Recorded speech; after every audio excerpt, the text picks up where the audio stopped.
Hello, and welcome to Recently on Reddit, presented by Tiny Black Panther Productions. Each episode, I read several Reddit stories across a number of subreddits. Why? Because they're interesting, heartwarming, funny, eye opening, and sometimes, well, a little cathartic. So, without any further ado, let's get started. And our first story from r/Tales from the Customer, posted by Source Previous 3095. I made the waitress cry. I just found this sub and wanted to share a story from a couple of years ago that I was reminded of today. On mobile, you've been warned. So, a new Italian restaurant had just opened in my area. I tested it out with my girlfriend at the time and decided it was good for a family dinner. And the next weekend, I packed up the family, me, my girlfriend, my five daughters, and her one daughter, and off we went. After being seated, the waitress gave us our menus and asked if we needed a few minutes, to which I said yes. We were mostly decided when one of my children asked what veal was. As I grew up raising cattle, I have no problems telling my kids where their food comes from. I answered simply, it is dead baby cow, and then elaborated when one of my elder children looked confused. I defined it as a calf, under 1 year of age, still primarily on a milk diet, making the eating very tender. The waitress had come to our table while I was making this explanation and approached from directly behind me, so I had no idea she was there. Suddenly, I hear crying. Not little sniffles, but full on wailing. The waitress, who was probably 25 years old, had no clue what veal was. I received countless evil glares. Then the manager, or owner, came up and demanded to know why I made his waitress cry. After stating that I defined veal, he nodded and waited on our table himself. The meal was quite enjoyed by all, and we would have gone back, but the place closed after being open only 2 months. And our next story from Malicious Compliance is posted by KnitChick82. Can't replace my boots unless they're damaged? Okay then. For some reason, this story popped into my mind randomly last night. Somewhere in the early 2000s, I went to basic training with the Army. As part of my issue, I received two pairs of boots, affectionately known as Summers and Winters for obvious reasons. I tried them on at CIF and had a hard time with the Summers. They had this god-awful seam that was chewing at the back of my heels. CIF, in all their wisdom, said, "They fit. Nothing we can do." It was so bad that I was bleeding and I couldn't even march. I was in tears from the pain. I figured it was worth getting smoked for wearing my winters in June. It was such a relief not to feel constant grinding on my heels that I didn't even care. They eventually put me on a sneaker profile while on camp at the 12 Mile. Finally, after 10 weeks of suffering by boot or by smoking, we made it to AIT. At AIT, soldiers are allowed to DX, trade in, clothing we weren't allowed at all in basic. So, off I go to DX my boots. Finally, I fill in my form, hand the boots over, and get told, "Sorry, we can't DX clothing unless it's damaged." I explained the situation, and the soldier at the counter stared at me and restated, "They're not damaged." Resigned to my fate, I took my boots of pain plus 3 AC to a nearby bench where a fellow soldier sat. She wielded a pair of scissors with such ferocity that her boots didn't stand a chance. I asked her in my E3 naivete, "Why are you cutting holes in your boots?" She explained to me that CIF won't allow DX unless the item is damaged. I was shocked. What a waste of money. What a waste of boots that may have some redeeming value as a planner.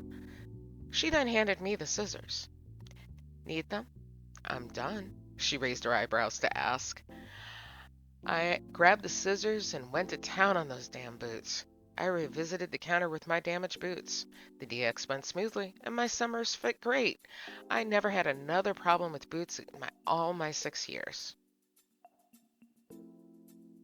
Our next post is from r/malicious compliance by Zebra2001. You want me to waste company money schmoozing the wrong guys? Okay. A number of years ago, I worked for a recruiting company that serviced a major automotive plant in the US. This was the first of its kind built in the US and had recently opened. Now, typically for my company, a business manager, owner, administrator would give us hiring orders for new employees. Usually it's someone in charge who decides to hire new people. With this company, the administration handed the hiring decision to the new hire trainers, and then those trainers would give us the order. I love these trainers. They were deeply religious, family oriented guys. Both of them adopted children from rough homes while I knew them. Both of them were extremely kind and welcoming to our new hires that I was sending in, which can be rare in an automotive plant. They'd go on missions with their church to help in struggling areas. While I am not religious at all myself, I loved how passionate these guys were, and it reflected in working alongside them. The plant lowered production and our orders for new hires slowed. My manager started getting on my butt. Hey, go ask Bill and Ted if there's any new hires they need. Take them to dinner and see if you can talk them into more employees. I explained repeatedly to my boss that Bill and Ted do not make hiring decisions. Those decisions come from way over their heads, and they just relay it. I was told I'm new to this business and I don't understand how networking works. Finally, my boss's boss got on my butt when he was in the region for a meeting. I needed to push these guys to make new orders.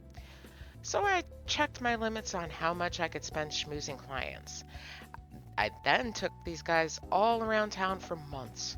A new steakhouse open you guys want to try? Bring your wives and let's go. Do you guys want to hit the billiards club for lunch? The whole ticket's on me. Office want breakfast burritos and coffee delivered? Send your orders in and I'll bring it on my way. At some point, I figured there would be some kind of backlash over the money I was spending. I even found the max I was allowed to tip and was maxing it out every time to give more money to the waitresses. I was wrong.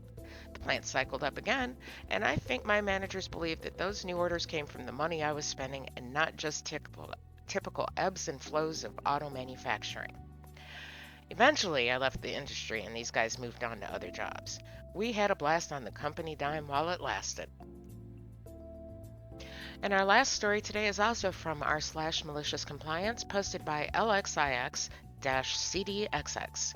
Divorce housing shenanigans. My ex and I married quickly. We weren't too young, but we were young enough to be a little bit foolish. It was the best thing to ever happen to either of us, and it stayed that way. For me. She fell out of love with me, and the months-long process that led up to the divorce was excruciating. Luckily for her, her sister-in-law was the premier local family law, read divorce, attorney for women. And of course, her side of the case was handled pro bono. Neither of us really made much money, so I couldn't afford my own lawyer and decided it was just easier to cut my losses and give her the entire house that we bought together.